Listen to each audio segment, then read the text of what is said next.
Hello, Reds, and welcome to the 100% United podcast. I'm your host, TC, and here's my co-host, Scott. Hello, mate. Hello, pal. The lads have touched down in Australia. Paul Pogba is already grabbing headlines for all the wrong reasons. His agent can't shut up either. We've got transfer rumours hotting up too, but first Pogba. It looked like Jesse Lingard has had enough of Pogba too. What do you make of that, Scott? I just can't believe that it was uploaded onto the official social media. Bizarre. Crazy, right? Like, they've got a minute video just having a wee walk with the lads, and no one noticed that there was a... You know what?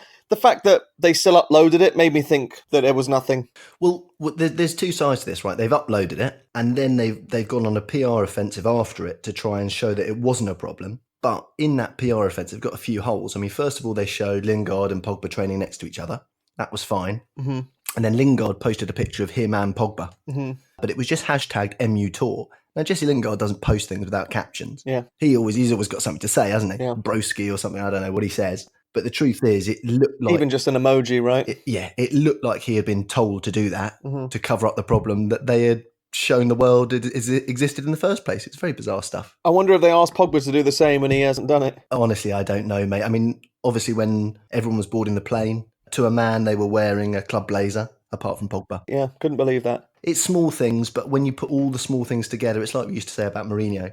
When you put them all together, it becomes a body of work that you just can't respect. Where in terms of his shows towards the club. Absolutely. A lot of little smells cause a massive stink, mate.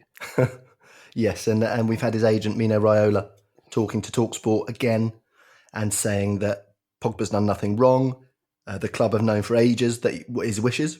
And he hopes that... he also said that he doesn't think the club are doing enough to back Pogba up. Just bizarre stuff. And he thinks that there'll be a solution for all parties very soon. What do you make of that? I've known he's talked nonsense for a long time, mate, and this has just filed under more of the same. It is, mate, it is. But it's worrying stuff, isn't it? That he seems to think that the club should be doing more. Well, what should the club be doing? Coming out and saying, oh, no, it's fine that Pogba says he wants to leave. I don't know what he expects. It's mental. I don't know. Lowering his transfer fee, lowering his asking price, made to look weak themselves. I'm not too sure. Having had the news of Griezmann and Neymar both not showing up for training, it was at least good to see him on the plane. But yeah, the first thing I noticed was he wasn't wearing a jacket. Yeah, well, we'll get on to Neymar and Griezmann later in the show, but you're right, it is a good comparison. Pogba obviously thinks it's in his best interest to come to training. Look, we don't know what's gone on behind closed doors, but what we do know is that Pogba said he wants to leave, Raiola said he wants to leave, the club said nothing. Yeah, absolutely. And look, I thought a bit about Raiola and Pogba's relationship and just dipped into a bit of old information about them. Because it's quite interesting. Look, we look at Raiola as the big bad wolf, of course. He's the flagship agent as to why people hate agents. Just his general manner. But his clients do seem very loyal to him in general. Even Zlatan, people forget. People say we hate Raiola players, but Zlatan was a Raiola player. But he had the personality to actually have a balanced relationship with Raiola. Raiola didn't dominate Zlatan, so it was never a problem. Zlatan went where he wanted to go, but Raiola actually got hold of Pogba because Pogba effectively got shafted by another agent, Walid Tanazefti, who was actually his agent when he moved to United.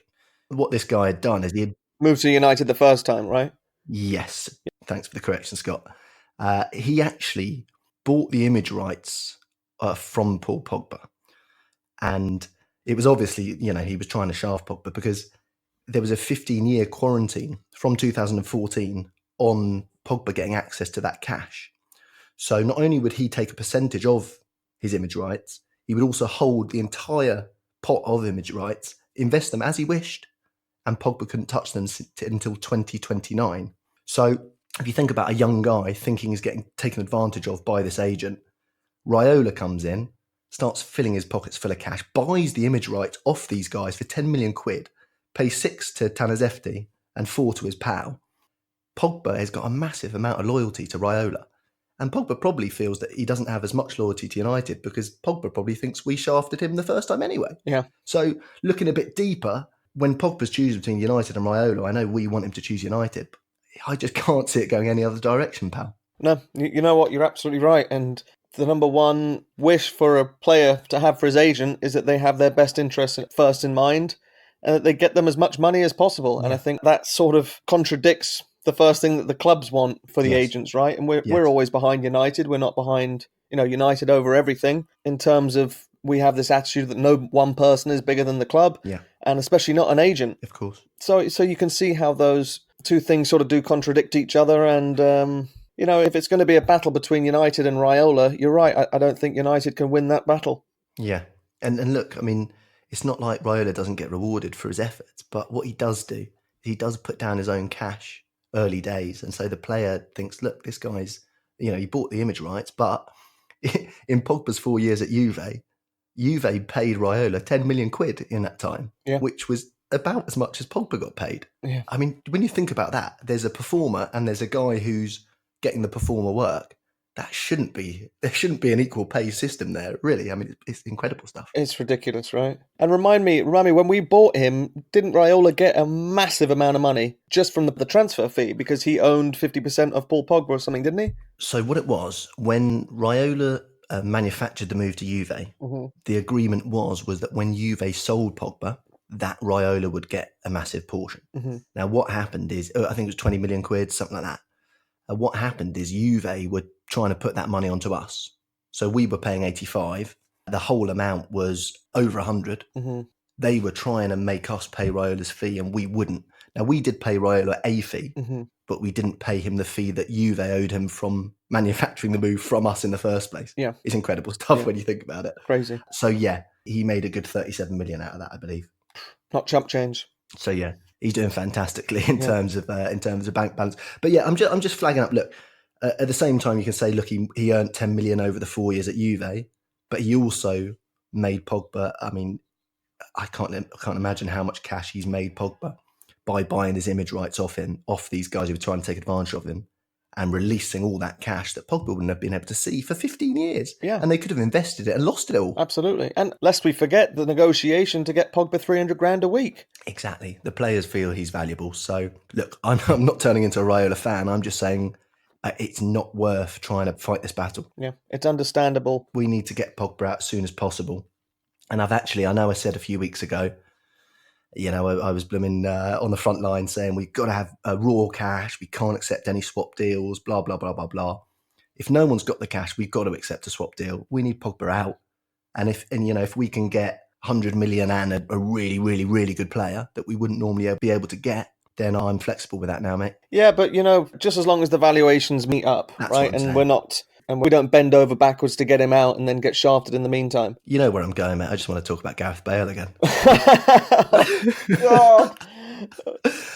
You know what? I'm actually starting to think it might be a good idea. When did you think it wasn't a good idea? Because all you've been saying For a few weeks at the start of the summer, when I thought 10 years. I'm just thinking, mate, we've got quite a young attacking line, and I think we need a bit of experience in there. Look, Bale's torn up the Premier League before. I know the history, but if we could get 100 million plus Bale, I'll be willing to take the risk now, mate. I really would. It's more that I've had enough of Pogba than I'm falling back in love with Gareth Bale. Well, it's funny you say that because I saw the reports that Daniel James has been absolutely tearing up training. Brilliant. He's breaking all the records in the fitness tests and what have you. And I actually thought, well, getting more experienced winger in who Daniel James looks up to and can learn from and try and emanate is only going to benefit him, right? And Gareth Bale probably leads that list in terms of, well, he's Welsh, like Daniel James. Yeah. He knows the Premier League in and out. Yeah. And he can play a multitude of positions, which is what we want Daniel James to be able to do. Absolutely, mate. Yeah, and then it does make sense in terms of balance of the forward line, especially if Alexis, as expected, exits. But even if he stays, he scored 1 goal last season in the Premier League, Alexis. So. Don't think he's going to be leaving, mate. He's just done his hamstring and no one's going to buy him now. Yeah. And also, one more thing on Pogba before we move on. Let's not forget all the penalties he scored last season. If you take 8 penalties away from a 13-goal Premier League season, you've got 5 goals.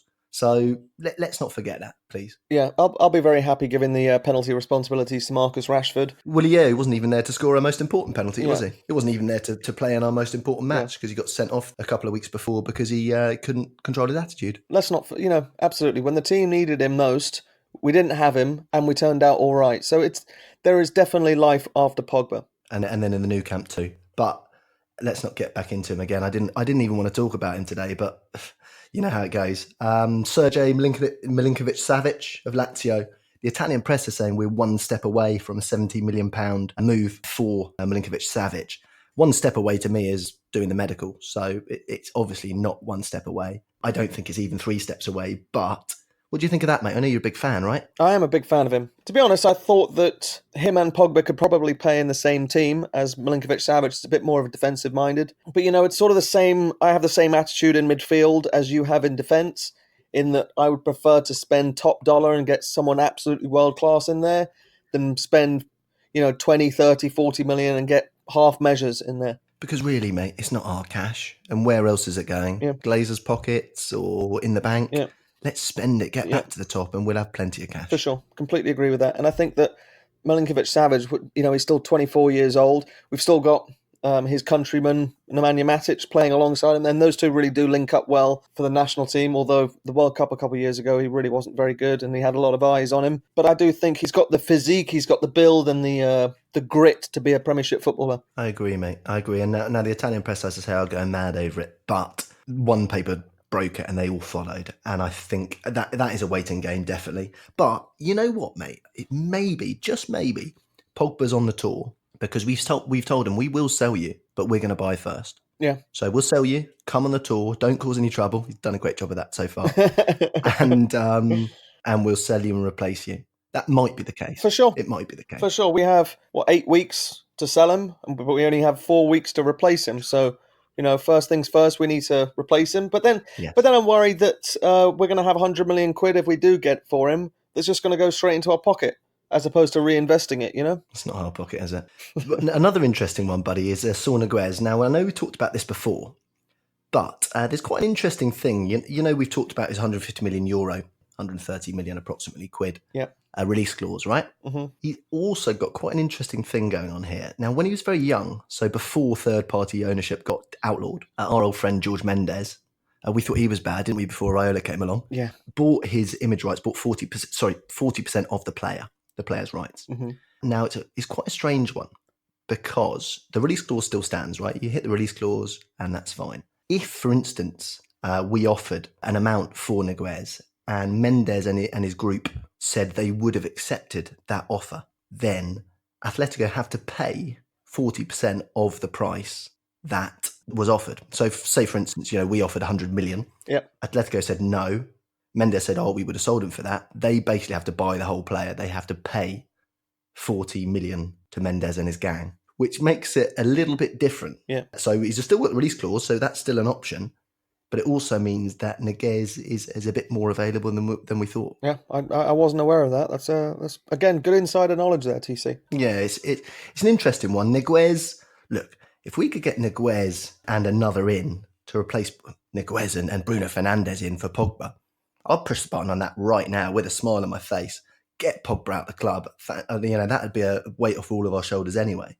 But blooming hell, Niguez and Fernandes. That's a fantastic 2 out of 3 midfielders, right? Yeah, it is. And, the other midfield spot, we've just renewed Pereira's contract. McTominay signed an extension a few months ago. Yeah, we still got Matic. Yeah, we've still got Matic. And, it doesn't actually look that bad anymore. But isn't it funny, though, that last week we were sitting there saying Bruno Fernandes' agent, he's in England and it's going to be a matter of days. And here we are. And it's all gone cold, mate. Yeah, I think that's gonna pop up again very, very soon, mate. I really do. All right, let's hope so. Absolutely. Another rumour that popped up today, mate. I know a player you're a big fan of is we're being linked to the Chelsea midfielder Bakayoko. What do you think of that one? Oh my God! Oh, do you know what? Oh, mate, just shut it down. Just let's shut it all down. Oh, the first thing I thought when I read it was, oh my God, that hasn't aged well. 3 days ago when I said on the podcast that he was rubbish. I was thinking, please no. Please no. Hopefully it's just these reporters have been listening to the podcast and they're like, oh yeah, there's another name we can chuck out there. Do you know what I mean? Mate, to be honest with you, he went to Milan on loan. He had a bit of a shocker at the start when getting the team. He's had a few decent games. Please no. It's just all kinds of no. Yeah, but it was interesting seeing that not only was Gareth Bale being touted as a possible swap candidate with Madrid, but also Isco was, which yes, I think he would add a lot to our midfield as well. He would. But he would sort of be, it would either be him or Bruno, wouldn't it? Because I think they're very similar players. I prefer Bruno, mate. I do too. I really do.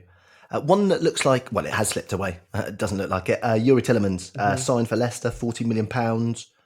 Your old mate Brendan Rodgers will be happy. Yeah, he's got a lot of character, Tielemans. Look, that's a great signing, 40 million. Well done, Leicester. It's obviously... I bet we would offered him at 60 million. It's the kind of thing that, yeah, he went to Leicester for 40 million, and a lot of fans are going crazy saying, oh, we should have spent that 40 million.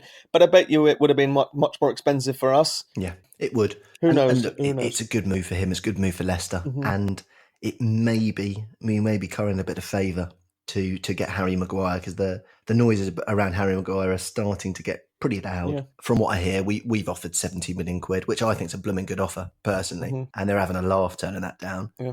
But they know, as you said a few weeks ago, they know they'll hold out for 75. They know we'll pay it. They know we'll put the extra 5 million up there. And that looks like what has to happen. Yeah. And maybe they wanted Tielemans over the line. And we said, yeah, okay, we'll do the deal.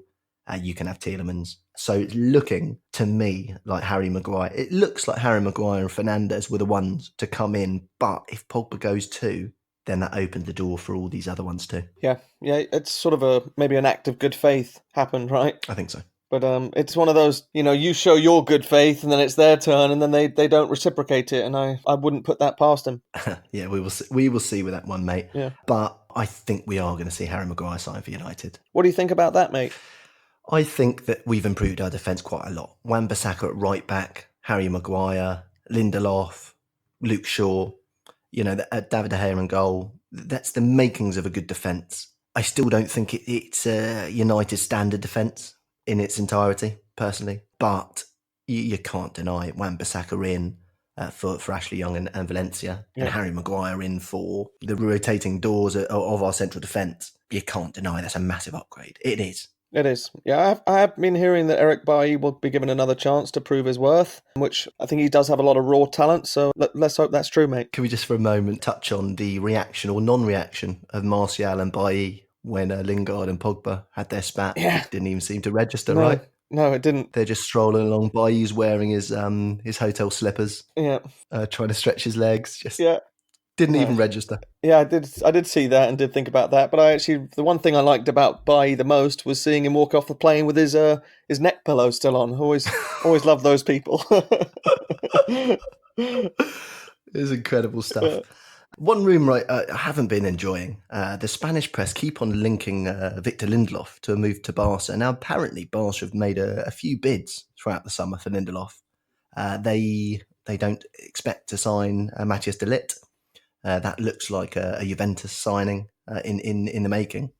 Although there's been a few rumours that Raiola's going to give him to us in order to get Pogba to Madrid. I don't really see that happening. But the Lindelof rumours to Barca, Mundo Deportivo have particularly been pushing it. His agent came out. I'm not sure if you saw the quotes, but his agent came out and said there's a big European club that Victor is in their orbit. And it's up to the English club as to what to do, which I didn't like at all. I don't know what to make of that, because they've got Gerard Piqué, obviously. They signed Longley last summer as well. They've still got Umtiti. I think that Victor, he feels really appreciated at United. He knows he's first choice. He's probably in line for a captaincy role in a few years if he hangs around. I see him getting on really well with Ole Solskjaer. I would be surprised. It's obviously, we don't make these rumours up, and it's something that we've got to read and sort of take with a pinch of salt. But it's a tough one to sort of comprehend that, because for him it makes a bit of sense, but for us it doesn't. So let's hope that's not true, pal. Let's hope not, indeed, mate. Let's hope not, indeed. Obviously, and one player you mentioned earlier, Neymar, hasn't been turning up for Paris Saint-Germain training, and they've come out today and said for the right offer, Neymar can leave the club. So are we looking at Barcelona getting Griezmann and Neymar? Or are we looking at them choosing between one or the other and the other being available? What do you think about that, pal? I mean, look, don't get me wrong. I know we're out the equation realistically, but the world doesn't work on unrealistic bases. So if one of them was available, you never know what will happen. What do you reckon, mate? What do you think Barca are going to get both, and that'll be that, or what? I don't think so. I think if they really wanted Griezmann, it would have happened by now. I think that they're still just testing the waters when it comes to Neymar. And to be perfectly honest with you, TC, I don't think they have the money for Neymar. I think they're trying to worm their way around some sort of crazy swap deal that involves a few players going over there, Coutinho and Dembele and a bunch of others. If anything, they're trying to save their cash to spend on Griezmann, but PSG just want straight cash.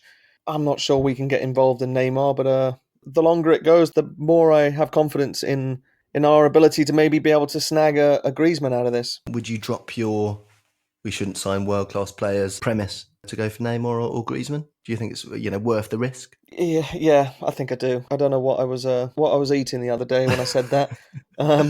I'll be honest, pal. Look, I know the trouble that Neymar brings, but we're in all sorts of trouble already. Yeah, We've got nothing to ruin. yeah. There's nothing here that he can come and spoil. You can't make It's it any true. worse. But it's funny, isn't it? He's just done his ankle ligaments training for the Copa America. I'm not sure if he had to have surgery on them, but it's pretty obvious that he's injured, right? He was at the Copa America final on Sunday, supposed to turn up for PSG on Monday. Seems pretty obvious that he wasn't going to show up. I know. It's amazing they came out with such surprise that he didn't show up. It's the same as Raiola and Pogba, isn't it? Neymar's camp's playing a game, PSG's playing a game. You're trying not to weaken your hand, not weaken your position, but the other team, the player and his agent are trying to weaken the club's position and vice versa. So but you're meant to be working together. So it's a right old mess across the board, isn't it? Yeah. Same with Griezmann. Yeah, it's true. Atletico have been threatening to sue Barcelona if they find out they've pre-negotiated. I mean, come on, who doesn't pre-negotiate? Apparently everybody nowadays, right? Which club doesn't? Yeah. It's just that when it's your player being Lukaku was having a laugh behind the Pogba Lingard incident as well, wasn't he? Yeah, he had agreed terms with Inter Milan 3 weeks ago, right? Apparently. Yeah. I'm sure he's agreed the terms, but then they're going to come and offer us 10 million for him. So I remember reading a few years ago that if a player requests a transfer, they sacrifice a big percentage of a portion of the fee, any loyalty bonus or anything like that sometimes they have to sacrifice. So I wonder if it's one of those that Pogba's not. I don't know if he's already received this £4 million loyalty bonus that he was supposed to receive. Whether it was 3 years after he signed, which is, I think it was the beginning of August, right? Like first week of August. It was late, wasn't it? Yeah. That he signed 3 years ago. So probably if he requests a transfer, he's not eligible for any of it, right? Because that would just be complete conflict of interest. Mm-hmm. So they're probably just trying to create such a stink that we have to sell him, and it's sort of a request by non-request, right? Exactly, and that is pretty much what stinks about the modern game, isn't it? Yeah. Just gifting the power to the players. I must say, when the free transfers came in, the Bosman rule came in, I could see that it was going to mess up. Remember back in the day when even when the contract ran out, they still had to pay top whack. They had to pay the value of the player. Yeah. Remember back in the day when there was none of this nonsense of leaving on a free. It wasn't a normal job. Everyone knew it wasn't a normal job. So you still paid the transfer from that club to this club. Yeah. It was fantastic. Yeah. It's funny how really player power is just getting more and more, mate. Yeah. And don't get me wrong, look, they're the entertainers. They're the ones we come to watch. I want them to earn the most money. I never complain about players earning hundreds of thousands a week. Movie stars do. All kinds of other top performers do. And we pay to watch them. For sure. I'd much rather them get the money than the owners. I don't care about the money. But what I do care is that when you come out and you perform substandardly. Look, if film stars go out and put in rubbish performances, no one comes to watch. They don't make any cash. Unfortunately, the players, they've got the contract. They can put in trash performances and they still get the bunts. Yeah, it's crazy. It is crazy.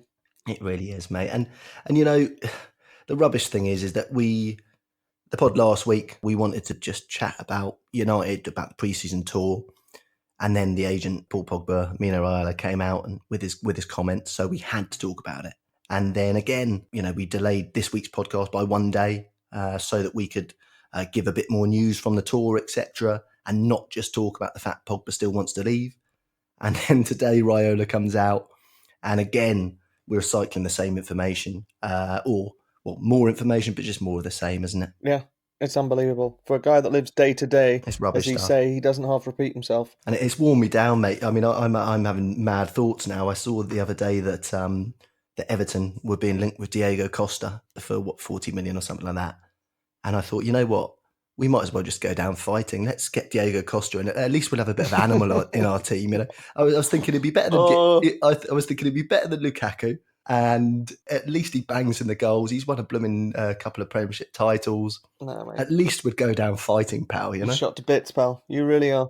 Yeah. No, I am. I know. It's pre-season just started, and all we're talking about is a player who basically doesn't give a toss about the club and is still with the boys. And I looked at Daniel James. That was my takeaway today.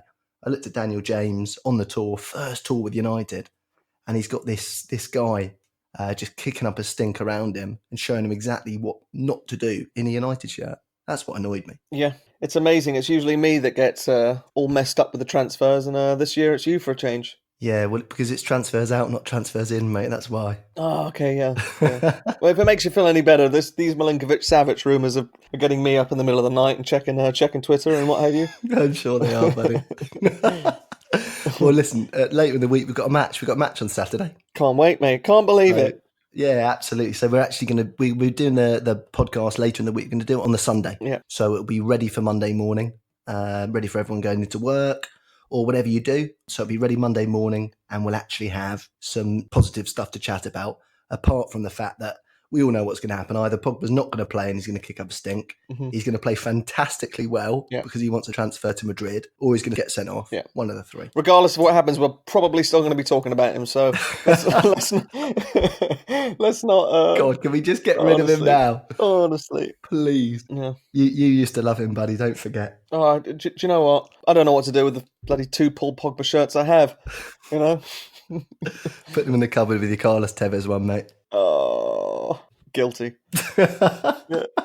The worst thing is I can never throw it away. You can't throw away a United shirt. Sacrilegious. You can't, mate, and you can't burn it either. You can't. So yeah, it'll just go. You're right. It'll go in the cupboard with my Tevez shirt. Yeah, mate. But we do, in all seriousness, mate. I know we always like to look on the bright side of life, but realistically, we need to get Pogba gone soon. Yeah. We either need to come out in the press and say he's not going for any price and he's staying, and that's the end of it, and don't deviate from that, or we need to get him out as soon as possible. Yeah, because I think that, as I said a few weeks ago, we're not getting rid of Paul Pogba on his day, or the Paul Pogba that plays for France. We're getting rid of the Paul Pogba that played the last few months of the season, that just sort of meandered around, walked around the pitch, didn't really look like he was giving a toss. You know, that's the Paul Pogba we're getting rid of. We're not getting rid of the one that played between, the end of December and the beginning of March or whatever it was. It's not the Paul Pogba that's on paper, ladies and gentlemen. It's the Paul Pogba that was walking around the pitch the last few months. But don't worry, pal. Be careful what you wish for, because I looked in the Spanish press and the Real Madrid fans were asked in a poll what they thought of Paul Pogba. And 80% voted that he was the most overhyped player in history. 10% said they absolutely love the signing, want him in, and 10% were indifferent. So we will see, mate. But we know the fickle nature of the Real Madrid fans. We know that Barca have signed Frankie de Jong. We know they're going to sign Neymar or Griezmann. They've already got Messi. The likelihood of Madrid dominating Barcelona next season is very, very slim. And there's only going to be one target if Pogba goes for 150 million. And we all know who it's going to be. Yeah, no, I'm telling you, it'll not be a year before he's getting booed by the Madrid fans. They booed Cristiano Ronaldo, mate. Yeah. We don't even need to say anymore. Yeah. Yeah, anyway, that's enough about Paul Pogba, mate. We got a game to look forward to. Enjoy the game on Saturday, Reds. Let's hope Danny James tears it up like he is in training. Remember to share, like and follow, or subscribe on Spotify, iTunes and all the other podcast apps. Follow us at United 100 Podcast on Instagram. We'll be back on Monday morning, UK time. Thanks for joining me again, Scott. Thank you, pal. Cheerio, Reds. Ta-ra.